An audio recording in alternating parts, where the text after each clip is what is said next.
Joe Rexrode from The Athletic joins me now. He's covered college football for a very long time. And Joe, big headlines here coming out of Michigan with this Michigan State brawl that happened in the tunnel after last weekend. Jim Harbaugh saying that he would like to see some kind of criminal punishment for what was essentially assault between these two teams. I just want to start by getting your insight, because I know you covered Michigan State for a long time. The setup here with these two teams exiting into essentially the same space, I mean, how problematic is that? And let me just start, I guess, by saying that is not an excuse or reason for the sickening kind of images and video that is emerging. But, you know, has this been a problem for a while, the fact that you would funnel two teams together in this way? You know, it's interesting, Carolyn, because first of all, I totally agree with you. The point needs to prevail that these players who did what they did, who were caught on video, I mean, they certainly need to be punished. They've been suspended, and then we'll see on criminal charges. Obviously, there's more information we don't have, but there's no excuse for it. It's reprehensible. To your question on the tunnel, you know, it's interesting because this has been the setup at Michigan Stadium for a long time, and I don't really recall too many issues. But just in the last year, there was something with Ohio State last year.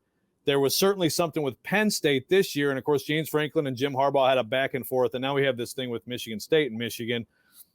I do think that ideally you'd have different tunnels for teams. I don't know, you know, why all of a sudden this is more of a thing now. I will also say, though, that the Michigan State rivalry in particular, I've always believed it's as nasty a rivalry as you can find in college football. And I think there's nothing that can replace what an in-state rivalry means, because people are around each other all the time, right? It's just like you're always in each other's faces. But I've felt that this rivalry was getting a little bit too much that way in the last few years. There was a thing before a game at Michigan State in 2018 with I think Devin Bush from Michigan kind of going through some Michigan State players and their locked arms, their pregame walk, and then they have a little fight. And it's gotten more like that. I feel like everyone involved, including especially the adults, should maybe take a step back and say, what can we do? One thing I would say, don't have that game at night ever again. But yeah, I mean, Michigan Stadium is what it is. It's built that way. So I don't know how you're going to change that. I guess you just have to security has to do a better job too, and make sure that the two teams don't mix as they're going in and out of the tunnel, right? Yeah, I mean, look, fans are fanatical for a reason, and rivalries are rivalries for a reason, and things tend to boil over. But this new video, alleges that this Michigan State player was using a helmet as a weapon, essentially, and that there's a player from Michigan that's concussed, that there are, facial injuries to two players at least. Jim Harbaugh was, sick, called it horrible, disgusting, and it is. I mean, should these players, regardless of whether or not criminal charges are brought down, or I know that the two Michigan players are being represented by attorneys, so this thing is definitely going to continue to be a story. But, regardless of whether or not this is criminal activity or assault, should these players be suspended indefinitely just because you can't do this? Yeah, I would say especially because the helmet swinging situation. I mean, I think you can make a case for a dismissal there. The hard part was with the other video, which is not good at all. Like it's a limited portion of what happened there. So I think you could make a case for a suspension and some sort of opportunity to come back. But swinging a helmet, which by the way, how has that become a thing too, right? Like Aaron Donald in a preseason game, like that's you're talking about Myles Garrett a few years ago. Like this is stuff that can permanently damage someone. So that one to me, I think you'd have to, if you're Michigan State, you got to look really hard at a possible dismissal.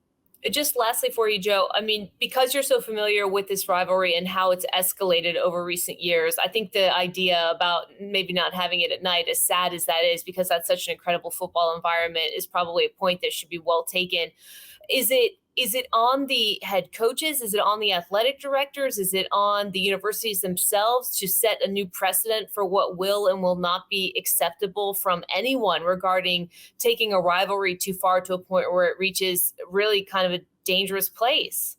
Right, a dangerous place, including, if there's also a video of Mel Tucker leaving the field and a fan slapping his head from the tunnel and stuff like that. Like you can't totally stop that, right? I mean, if you're near fans, things like that can happen.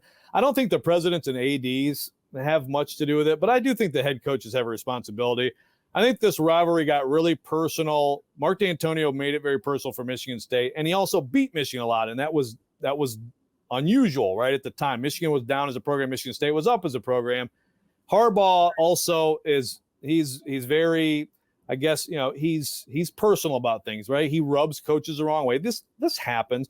I would say, with Harbaugh and Mel Tucker, I would say both of those guys should. I know right now it's just rhetoric back and forth, right? Which is what a rivalry is. But I think this would be a good time for both sides to step back and say, you know what? It's a game being played by 18 to 22-year-olds, a lot of whom were friends in high school, grew up around each other. Let's kind of keep this game in perspective. And so I look at those two head coaches in particular as having an opportunity to maybe make things a little bit better. Really well said. Joe Rexrode from The Athletic. Joe, thanks. Thank you.